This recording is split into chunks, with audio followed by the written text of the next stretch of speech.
నగర వీధుల్లో తిరగండి. ఇది చాలా బాగుంటుంది. వీధులు చాలా దగ్గరగా ఉంటాయి. బాగా కొంచెం దగ్గరగా ఉంటాయి. చాలా బాగుంటాయి.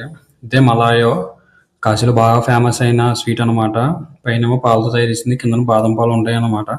అక్కడి నుంచి మనం కొంచెం ముందుకి వెళ్తే మనకి గేట్ వస్తుంది. కాశీ విశ్వనాథం దర్శనం చేయడానికి గేట్ వస్తుంది అన్నమాట. చూపిస్తాను మీకు. ఇదే గేటు.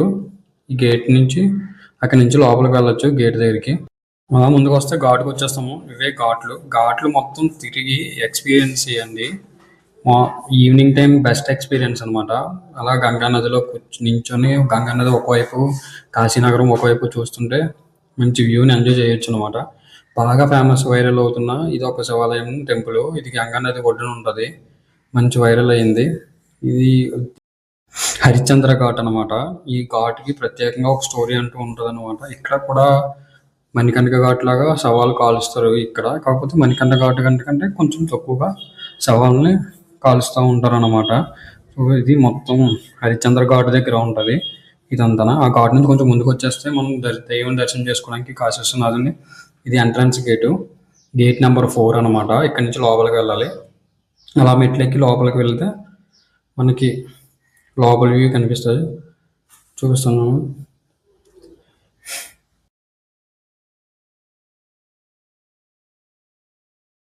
గేట్ నుంచి లోపలికి రాగానే ఇదే వ్యూ అనమాట. అక్కడి నుంచి రైట్ కడితే మణికర్ణిక ఘాట్కి స్ట్రైట్గా వెళ్తే టెంపుల్ లోపలికి వెళ్తాం అనమాట.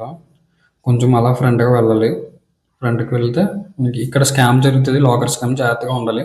ఆ టెంపుల్ నుంచి పైకి వచ్చిన తర్వాత ఇదే టెంపుల్కి వెళ్ళడానికి దారి. ఈ లైన్లో నించొని వెళ్ళాలి టెంపుల్ దగ్గరికి.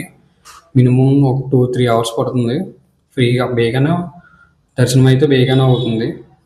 చూపిస్తాను పని దగ్గరికి వెళ్ళి. ఇంకా అదే లోపల ఉన్నదే టెంపుల్ అనమాట. పక్క నుంచి ద్వారం ఉంటుంది లోపలికి వెళ్ళాలి. ఇలా స్ట్రైట్గా కాకుండా లోపల పక్క నుంచి వెళ్ళి లైన్లోంచి వెళ్ళాలి. ఓన్లీ మొబైల్స్ ఒకటే అలవ్, ఇంకేమీ అలవ్ ఉండవు.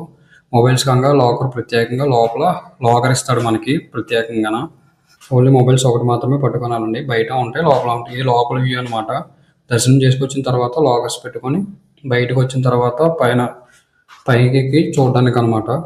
ఇది ఇక్కడ లైన్స్ కనపడుతున్నాయి కదా, ఈ లైన్లన్నీ తిరుక్కుంటూ వెళ్ళాలి. అలా తిరుక్కుంటూ వెళ్ళి అప్పుడు దర్శనం చేసుకోవాలన్నమాట. అదే వెనకాల బ్యాక్ సైడ్ జెండా ఉండి గోల్డెన్ కలర్ కనపడుతుంది కదా, అదే టెంపుల్ అనమాట. చెప్పాను కదా, అక్కడి నుంచి రైట్ కట్టితే మణికర్ణిక ఘాట్కి వస్తాము. ఇదే మణికర్ణిక ఘాటు. ఒక వ్యక్తి ఎంత బరువు ఉండో అంత బరువుని చూసి చెక్కలు వేస్తారనమాట. ఇక్కడ నుంచి స్ట్రైట్గా వెళ్ళాలి. స్ట్రైట్గా వెళ్తే మణికర్ణిక ఘాటు అనేది ఆల్మోస్ట్ మనం మణికర్ణిక ఘాటులోనే ఉన్నాము. ఇక్కడ నుంచి రైట్కి తిరిగినా మణికర్ణిక ఘాట్లోకి వెళ్ళిపోతాం. అదే కాల్చినవన్నీ సవాలని కాల్చినవన్నీ ఇక్కడ ఉంటాయి. ఇదే మణికర్ణిక ఘాటు. ఇక్కడ నుంచి అలా పక్కకు చూస్తే చూపిస్తాను గుడి ఉంటుంది. ఇక్కడ గుడి ఉంటుంది అనమాట. ఆ గుడి పేరే రత్నేశ్వర్ మహాదేవ్ టెంపుల్ అనమాట. ఈ టెంపుల్ సంవత్సరం పొడవునా నీటిలో మునిగి ఉంటుంది. సమ్మర్లో మాత్రమే దర్శనం చేసుకోగలము. మొత్తం మనం దర్శనం చేసుకోండి, మర్చిపోకండి.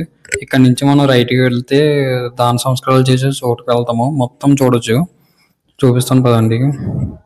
మీరు ఎంత సంపాదించినా ఏం చేసినా లాస్ట్కి పట్టుకెళ్ళేది ఏమీ లేదు. ఒంటి మీద గుడ్డ కూడా మొలతాడు కూడా పట్టుకెళ్ళరు. లాస్ట్కి ఇక్కడికి వచ్చింది.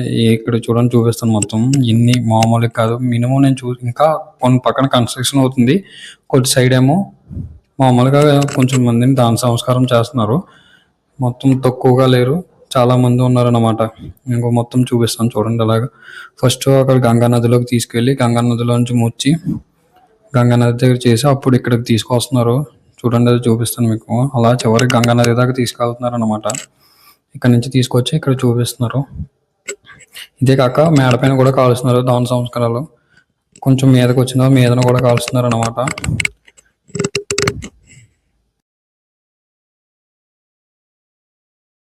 ఈవినింగ్ 4-5 అవుతుంది. మీరు అన్నీ చూసి రాకపోతే బోట్కి 100 రూపాయలు తీసుకుంటాడు. బోట్ ఎక్కి ఎక్స్ప్లోర్ చేయండి. ప్రతి చిన్న మినిమం ఘాట్లలోని ఒక సగం ఘాట్లు వదిలేస్తాడు, సగం మాత్రమే చూపిస్తాడు. మేము వెళ్ళినప్పుడు 100 రూపాయలు తీసుకున్నాడు. మొత్తం ఈ చివరి నుంచి ఆ చివరి వరకే చూపించాడు. నమ్మో ఘాట్ వైపు ఎప్పుడు మమ్మల్ని తీసుకువెళ్ళలేదు. ఘాట్లు మాత్రం ఎక్స్పీరియన్స్ చేయండి, మర్చిపోవద్దు. బోట్ షికార్ మాత్రం నైట్ వ్యూ చేయొచ్చు, లేదా ఈవినింగ్ చేయొచ్చు, మార్నింగ్ కూడా అవుతుంది. కాకపోతే మేము ఈవినింగ్ టైం చేసామన్నమాట. 5:30, 4:30 నుంచి 5:30 మధ్యలో చేసాము. ఎందుకంటే ఎండ తగ్గుతది. కొంచెం క్లైమేట్ కూడా కూల్‌గా ఉంటది. మళ్ళీ 6 అయ్యేసరికి గంగా హారతి దగ్గరికి వెళ్ళిపోవాలి కాబట్టి బోట్ మాత్రం మంచి వ్యూని అలా ఎంజాయ్ చేస్తూనే ఉన్నాం అన్నమాట. చూడండి మీరు ఎంజాయ్ చేయండి లైవ్ వ్యూ. ఇంటికి వాటర్ ఎవరన్నా తీసుకెళ్ళావు గంగా అనేది వాటర్ పట్టుకెళ్ళాలనుకున్న వాళ్ళు ఇలా బోట్ షికార్కి వచ్చినప్పుడు మధ్యంట పట్టుకోండి. వారాన్ని పట్టుకుంటే నాచు ఎక్కువైపోయి ఎక్కువగా నాచు వచ్చేస్తుంది. అంతా కలుషితంగా అయిపోయి నాచు వచ్చేస్తుంది అనమాట. ఎప్పుడన్నా బోట్ షికార్కి రైడ్ వచ్చినప్పుడు మాత్రం మధ్యలో వాటర్ పట్టుకెళ్ళండి. మరీ ఎక్కువ పొల్యూషన్ అదే కలుషితం లేకుండా ఉంటుంది అనమాట.